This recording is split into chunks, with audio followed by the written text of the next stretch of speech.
Народ, всем привет! Блин, поездка в Екатеринбург с открытием филиала не прошла для меня бесследно. Я болею уже какой день, просто жесть, третий день, температура.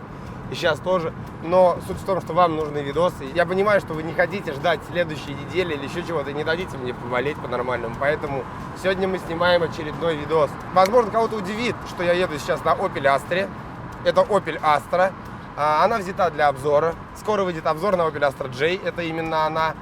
Вот. Однако, вы знаете, Opel это такая штука. Вот если вляпался в Opel, то от него не оттереться.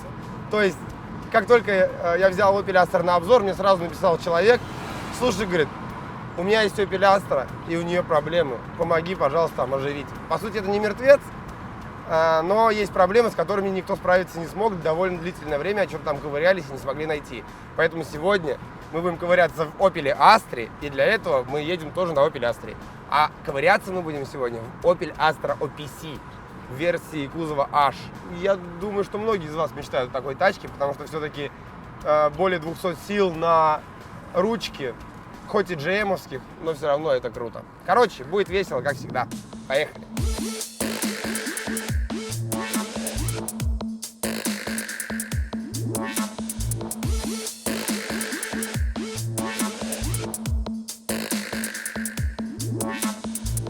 Ты, говоришь, ввалил в нее 120 косарей. Да, с момента покупки я 120 тысяч за 3 месяца вложил уже. Красава вообще. Покупайте люди Opel. А в чем проблема-то? Проблема в том, что кондиционер не работает, хотя хозяин он сказал, что нужно заправить кондиционер, но это обычная история. Где-то я это слышал да, уже разок. Заправишь кондиционер, и все у тебя будет нормально. И трубка кондиционера, она была подлечена изолентой. Нормально. В итоге дали туда давление, трубку, естественно, не выдержала, трубку починили. Потом мы поменяли компрессор. Опять дали туда давление, ничего не происходит. 3 раза поменяли датчик, опять ничего не происходит. Ну, я думаю, стоит начать с того, чтобы проверить вообще муфту компрессора.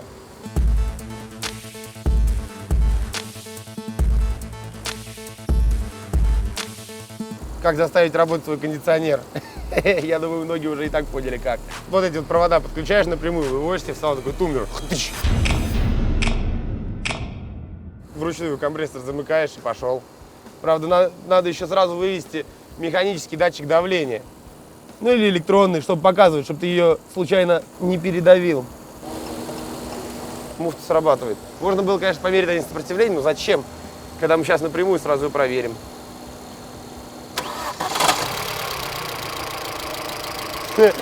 Дизель.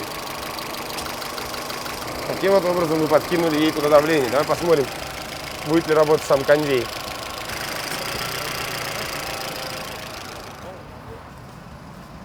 Ну, совсем чуть-чуть. Есть, да, немного.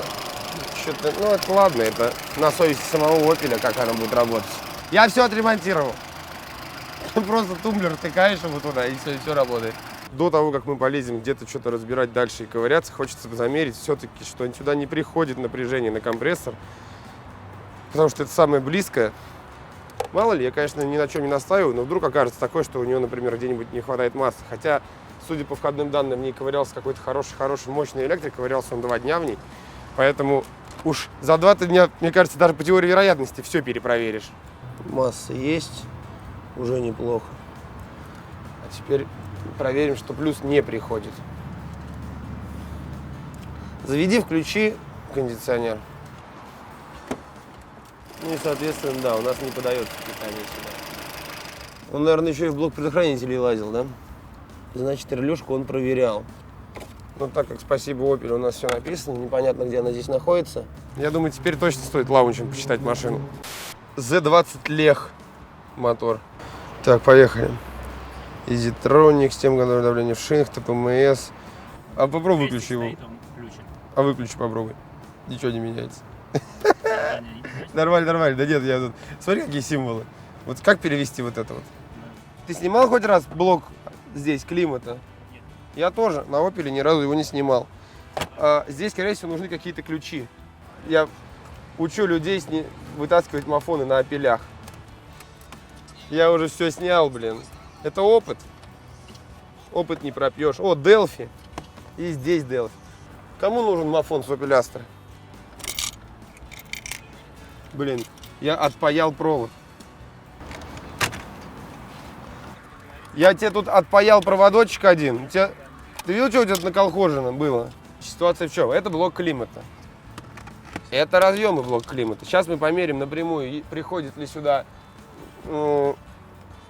датчик, точнее провода, не потеряны ли провода между датчиком давления и блоком климата. На самом деле, сейчас мы, грубо говоря, полагаемся на того электрика, который здесь ковырялся, потому что у меня нет обкома, и я не могу посмотреть, реально показывает ли показания. Почему-то Лаунч, я так и не понял, почему он сейчас на этой машине прям категорически отказывается подключаться к блоку климата.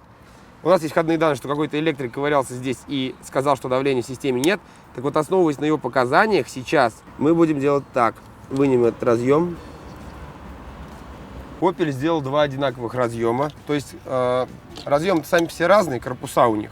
И вы их не перепутаете местами. Но когда корпуса снимаете, разъемы абсолютно одинаковые. То есть я могу сейчас ставить синий, как вот сюда вот. Он идеально встает просто как родной. Так и вот сюда. Поэтому, когда вы будете снимать, я уверен, что перепутать местами их будет очень неприятно для этого блока. Хорошо, что у нас есть запись, поэтому я посмотрел, увидел, что вот этот вот разъем синий был загнут, а вот этот вот прямой. Мы сейчас замерим напрямую, приходит ли сюда провод, доходит ли до сюда провод, а лучше не один, а все три с датчика давления. Скорее всего, не все три сюда должны приходить, а только два из них. Но мы посмотрим.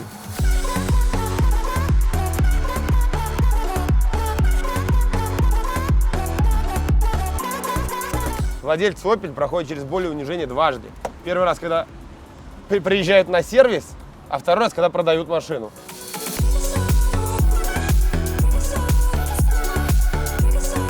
Смотри, как здесь земля в проводах. Это Opel. Извлекаем лишние запчасти из Opel.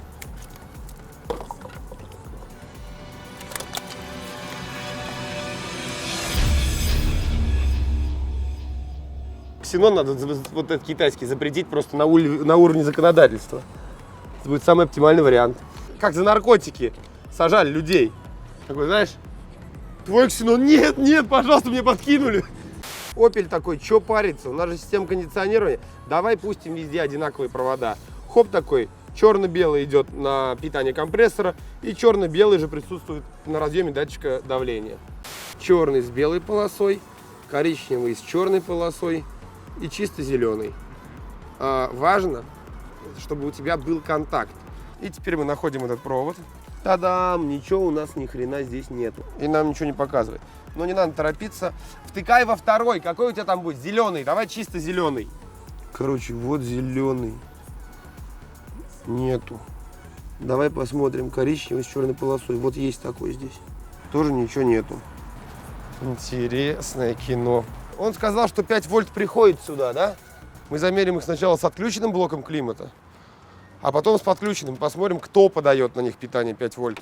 Вот 5 вольт я уже вижу. Держи. Есть, конечно, такая теория, что может быть такое, что датчик давления на этом автомобиле подключается, например, к блоку подкапотному, а тот по коншине подает сигнал на блок климата. Но это было бы слишком сложно. Особенно для такого пилястра, как мне кажется. Никакого отношения вот этот вот черный с белой полосой провод не имеет к тому проводу, который там. Буду искать электросхему.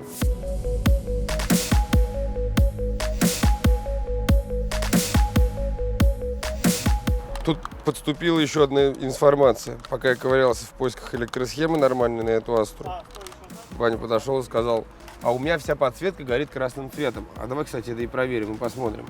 Он говорит, тут же лазили в блоки и перепаивали все. Ну, соответственно, раз горит она не тем цветом, которым должна. И тут вдруг закрадывается такая мысль. Они накосячили, не напортачили в каком-нибудь блоке. Например, в блоке климата, когда там ковырялись. Сейчас разберем блок климата и посмотрим. Но до того, как мы его разберем, я хочу посмотреть, как выглядит эта красная подсветка здесь. Ну да, кругляшки у нее красные теперь. Блин, вот в большинстве случаев в автомобиле ломается то место, куда лазили, блин, руками.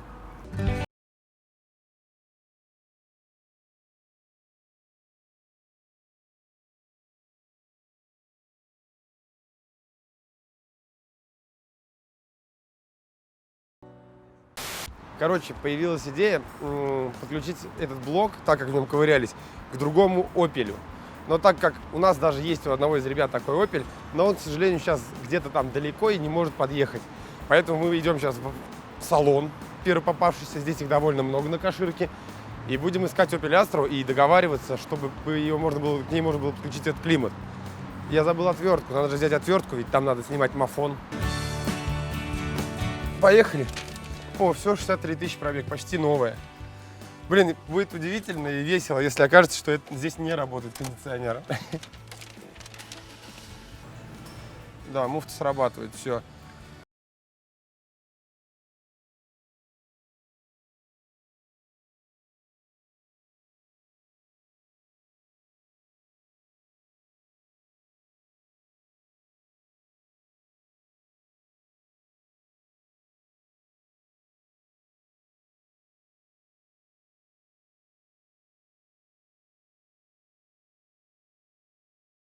Так, ну что, пробуем. Момент истины. Климат рабочий. Рабочий блок. Да, с одной стороны, да, с другой, наоборот, нет. Обычно так бывает. Возишься, а потом бац, какая-то фигня такая мелкая. И все.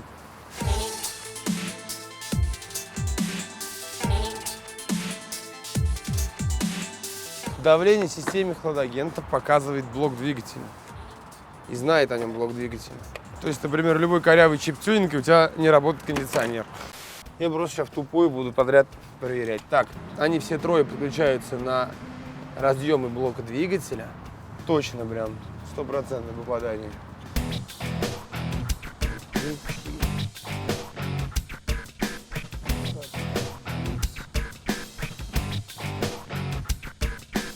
Разъем давления в хладагента в климате идет, подключается к блоку двигателя. Блин.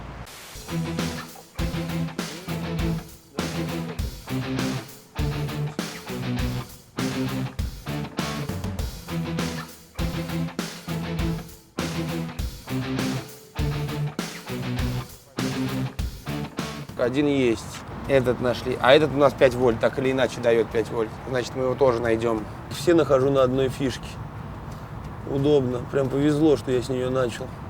Если они доходят до блока в виде аналоговых сигналов, а в блоке трансформируются в логические сигналы, ну, то есть сигналы коншины, то это будет грусть, тоска. Потому что мы не приговорили один блок, мы его проверили.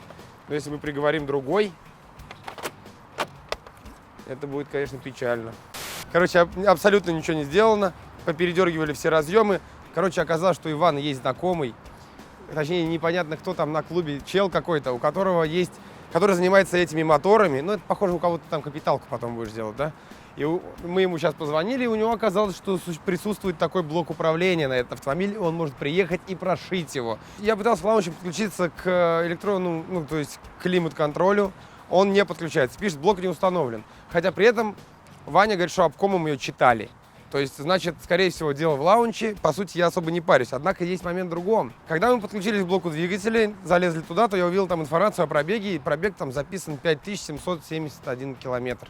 Отсюда интересная ситуация. Так как датчик давления системы кондиционирования на Opel подключается к блоку двигателя, вылезает такой интересный момент. А может быть, дело в том, что ему просто блок либо поменяли незадолго до продажи, либо перепрошили.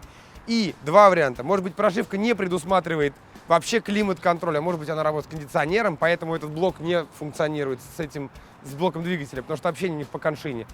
Это первое. Второе. Может быть, блок просто стоит не от той версии. Ну, короче, какая-то лабудень непонятная. Поэтому мы сейчас ждем этого чела, попробуем интегрировать другой блок, проверить все. Блин, я не знаю. Но вот эта теория и за все время, мне кажется, наиболее вероятной, ну, помимо теории с блоком климата самого.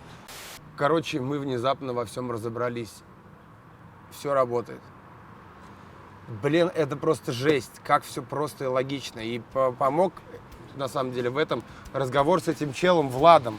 На меня вдруг напало вдохновение. Я начал просто ребятам рассказывать, как устроено по диагностике, что такое программное обеспечение, что такое кодировка и так далее. И в один момент Пока мы сидим уже, ждем этого чела, этого Влада с блоком управления.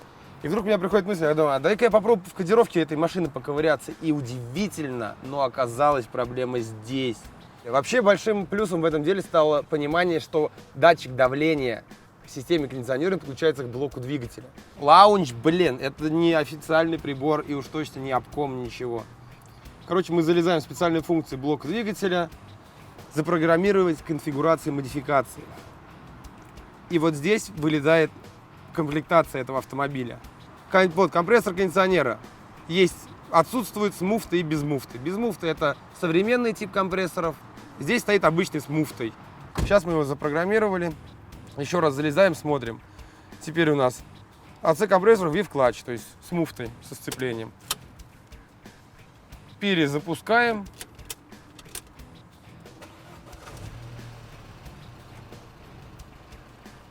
Включаем кондей. Выбираем здесь. И все.